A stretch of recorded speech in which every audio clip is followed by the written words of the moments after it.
नमस्कार दोस्तों, आज मैं आपको सुनाऊंगी अकबर बीरबल की एक मज़ेदार कहानी धोखेबाज काजी। एक बार की बात है, मुगल दरबार में बादशाह अकबर अपने दरबारियों के साथ किसी मुद्दे पर चर्चा कर रहे थे। उसी समय वहाँ एक किसान अपनी फरियाद लेकर आया और बोला, महाराज न्याय करो, मुझे इंसाफ चाहिए। यह सुनकर बादशाह अकबर बोले कि क्या हुआ। किसान बोला, महाराज मैं एक गरीब किसान हूँ। कुछ समय पहले मेरी पत्नी का निधन हो गया और अब मैं अकेला रहता हूँ। मेरा मन किसी भी काम में नहीं लगता, इसलिए एक दिन मैं काजी साहब के पास गया। उन्होंने मन की शांति के लिए मुझे यहाँ से काफ़ी दूर स्थित एक दरगाह में जाने के लिए कहा। उनकी बात से प्रभावित होकर मैं दरगाह जाने के लिए तैयार हो गया, लेकिन साथ ही मुझे इतने वर्षों तक मेहनत करके कमाए सोने के सिक्कों की चोरी होने की चिंता सताने लगी। जब मैंने यह बात काजी साहब को बताई तो उन्होंने कहा कि वह सोने के सिक्कों की सुरक्षा करेंगे और वापस आने पर लौटा देंगे। इस पर मैंने सभी सिक्के एक थैली में डालकर उन्हें दे दिए। एहतियात के तौर पर काजी साहब ने मुझे थैली पर मुहर लगाने को कहा। बादशाह अकबर बोले, अच्छा तो फिर क्या हुआ? किसान ने कहा, महाराज मैंने मोहर लगाकर थैली उन्हें दे दी और दरगाह के दर्शन करने यात्रा पर चला गया। फिर कुछ दिनों के बाद वापस आया तो काजी साहब ने थैली वापस दे दी।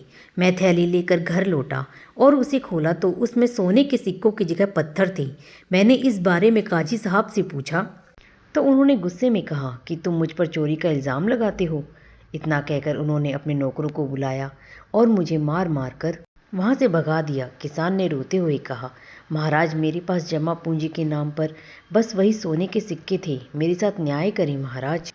किसान की बात सुनकर बादशाह अकबर ने बीरबल को मामला सुलझाने के लिए कहा। बीरबल ने किसान के हाथों से थैली लेकर उसे अंदर से देखा और महाराज से थोड़ा सा समय मांगा। शहंशाह अकबर ने बीरबल को 2 दिन का समय दिया। घर जाकर बीरबल ने एक फटा हुआ कुर्ता अपने नौकर को दिया और कहा, इसे अच्छे से रफू करवा कर लाओ। नौकर कुर्ता लेकर चला गया और कुछ देर बाद उसे रफू करवा कर वापस आ गया। बीरबल कुर्ता देखकर खुश हो गए। कुर्ता इस प्रकार रफू किया गया था कि मानो फटा ही ना हो। यह देखकर बीरबल ने नौकर से उस दर्जी को बुलाकर लाने को कहा। नौकर कुछ ही देर में दर्जी को लेकर आ गया। बीरबल ने उससे कुछ पूछा और वापस भेज दिया। अगले दिन बीरबल दरबार में पहुंचे और सैनिक से काजी व किसान को दोनों को दरबार में लेकर आने का आदेश दिया। कुछ ही देर में सैनिक काजी व किसान को साथ ले आया। इसके बाद बीरबल ने सैनिक से दर्जी को भी बुलाने के लिए कहा। यह सुनते ही काजी के होश उड़ गए। दर्जी के आते ही बीरबल ने उससे पूछा, क्या काजी ने तुम्हें कुछ सिलने के लिए दिया था? तब दर्जी ने कहा, कुछ महीने पहले मैंने इनके सिक्कों वाली थैली को सिया था।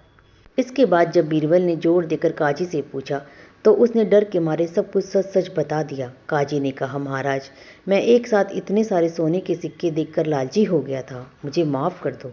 बादशाह अकबर ने काजी को आदेश दिया कि वह किसान को उसके सोने के सिक्के लौटाए और साथ ही काजी को 1 वर्ष की कारावास की सज़ा सुनाई। इसके बाद एक बार फिर सभी ने बीरबल की बुद्धि की पूरी प्रशंसा की। इस कहानी से हमें यह सीख मिलती है, कभी लालच नहीं करना चाहिए और ना ही किसी के साथ धोखा करना चाहिए। गलत काम के बदले एक ना एक दिन सज़ा ज़रूर भुगतनी पड़ती है।